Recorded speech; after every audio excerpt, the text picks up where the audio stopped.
Hi, good morning. So today I'm going to give you a quick explanation on doing our Wick Editor project. Some of us have been having questions on how to um, make the conductor move. So here I am sharing my screen here.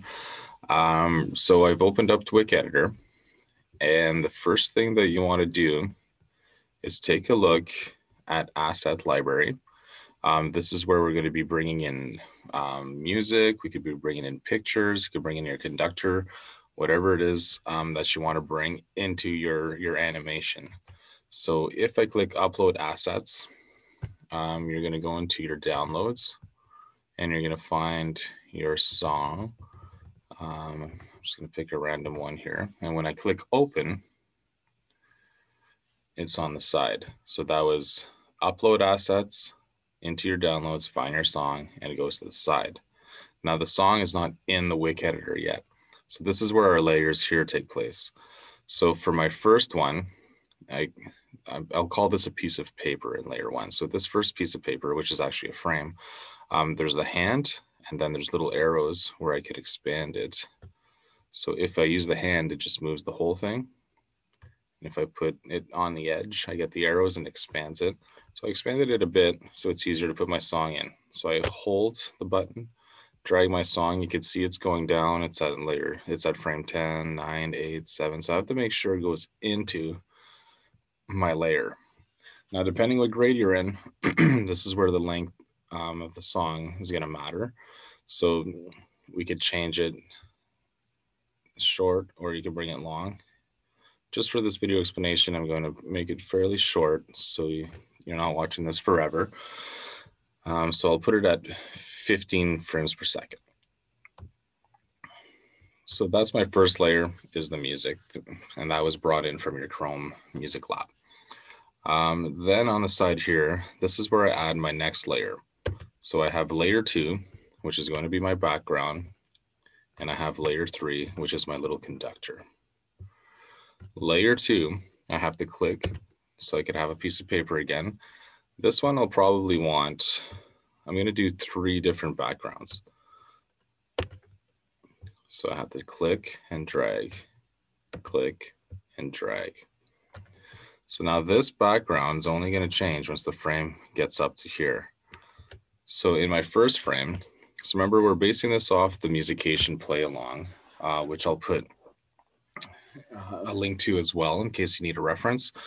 But it's Musication, which is the boom whacker and percussion play along. So we needed to know which boom whacker or which instrument to play. So in this case, there were little, I'm not going to upload fancy pictures just so it's a quick tutorial, but remember, if you had pictures of cymbals, you could get any picture off Google, upload it and put it in here, or you could draw. So there's all your drawing here with colors and so on. We're going to do a quick one. So I'm going to put X, and then we could say that's the claves. So that's what we were doing in class. The triangle, which was the actual triangle. There was, we were playing hand drum, and then there was Wiro. So let's say that's for my first background. So you see down here, that background's gonna last that whole time. Once I get to frame 5, it's gonna change. If I want to see my previous frame, I go right here, onion skinning, and then I could see it, just so I can base myself off of the last one. So let's say here my instruments change. So I don't necessarily need the onion skinning, or yeah, I'm going to put it on. So I'm going to put triangle. I'm just making up the instruments right now. You're going to want to put the ones that fit better with your song. And that's for your own opinion. There, and then frame 3. Let's just do this. Why not? Okay, so there's my instruments. I could also bring pictures in, so the background here has whatever theme that goes with my song, and so on. So now my background's complete. I'm going to go to layer 3, and this is how I can make something move. So again, I could bring in some pictures and put it on top. So I want something to show me where the beat is or the rhythm that goes with my song. So in layer 3, I'm going to put a separate piece of paper for each frame. That means it's going to be moving faster than the top frame, because the top frame, see how it's expanded? That one's only going to move once until I get to 5. This one's already moved 4 times. So on layer 3, this is where I want to see my onion skating, so I remember where I am. So I'm going to have to click, and let's say my conductor in this case is just done. Next frame, click. Next frame, click. Next frame, click. Next frame, click. So this is how it's going to move from symbol to symbol as the song goes on.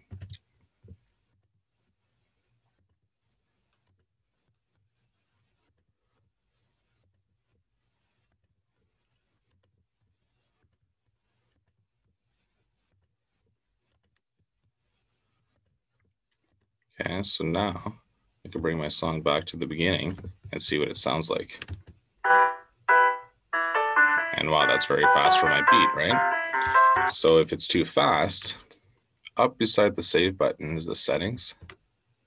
Then inside here, there's a bunch of stuff you could change again, but the first thing is frames per second. So the higher the numbers, just like the tempo, the faster it's going to be. So I need to find a number that fits my song, and then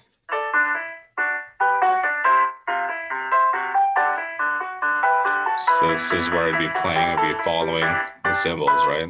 So the tempo is not completely on, but that's the idea, and that's how you move. That's how you make something. That's how you're going to make your conductor move with your background to your music. And that's the very basics in a nutshell there. Thank you.